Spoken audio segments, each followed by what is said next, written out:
Hello అండి అందరికీ మనందరికీ తెలుసు కొన్ని రోజుల క్రితం కొడాలి నాని తనకి గుండె సంబంధిత ఇబ్బందులు ఉన్నాయని చెప్పేసి హైదరాబాద్ ఏజీ హాస్పిటల్లో చేరారు. అక్కడ హాస్పిటల్ నిపుణులు వైద్యులు ఆయన గుండెలో కొన్ని బ్లాక్స్ ఉన్నాయి, ఆ బ్లాక్స్ క్లియర్ చేయాలని చెప్పేసి ముంబైలోని ఏషియన్ హాస్పిటల్లో ఆయన హార్ట్ సర్జరీ చేయించుకున్నారనమాట. అయితే ఈ సందర్భంగా అప్పటి నుంచి కూడా హార్ట్ సర్జరీ అయినప్పటి నుంచి కూడా ఆయన హైదరాబాద్ ఏజీ హాస్పిటల్లో చికిత్స పొందుతున్నారనమాట. అయితే రీసెంట్గా వచ్చిన వార్తలు ఏంటి అంటే కొడాలి నాని ఆరోగ్యం బాగలేదు, ఇంకా మెరుగైన వైద్యం కోసం అమెరికాకి తీసుకువెళ్తున్నాం అన్నట్లయితే కొన్ని వార్తలు అయితే పెద్ద ఎత్తున వైరల్ అయినాయి అన్నమాట. అయితే ఈ వార్తలు విన్న ఏపీ పోలీసులు, ముఖ్యంగా కృష్ణా జిల్లాకు సంబంధించిన ఎస్పీ గారు కొడాలి నాని మీద లుకౌట్ నోటీసులు అయితే జారీ చేయడం జరిగింది. ఎందుకు లుకౌట్ నోటీసులు జారీ చేశారంటే ఆయన మీద ఇప్పటికే కొన్ని కేసులు ఉన్నాయి కాబట్టి ఆ కేసులకి భయపడి ఏమన్నా అమెరికా వెళ్తుండా అనుమానంతో ఆయన మీద లుకౌట్ నోటీసులు అయితే జారీ చేయడం అయితే జరిగిందనమాట. అయితే ఇక్కడ పోలీసులు కానీ ప్రభుత్వ పెద్దలు కానీ గుర్తుంచుకోవాల్సింది ఏంటంటే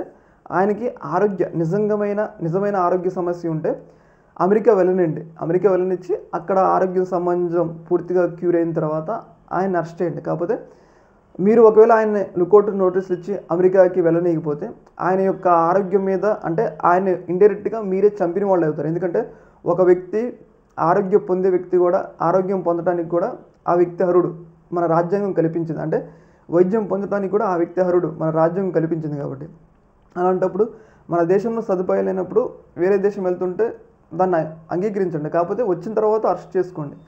ఏదేమైనా కానీ కొడాలి నానిని మాత్రం ప్రభుత్వం టార్గెట్ చేసింది అంటంలో ఎలాంటి సందేహం లేదు. ఆయన పారిపోతాడన్న భయంతో ముందస్తుగా లుకౌట్ నోటీసులు జారీ చేసినట్లయితే మనకైతే తెలుస్తూ ఉందన్నమాట.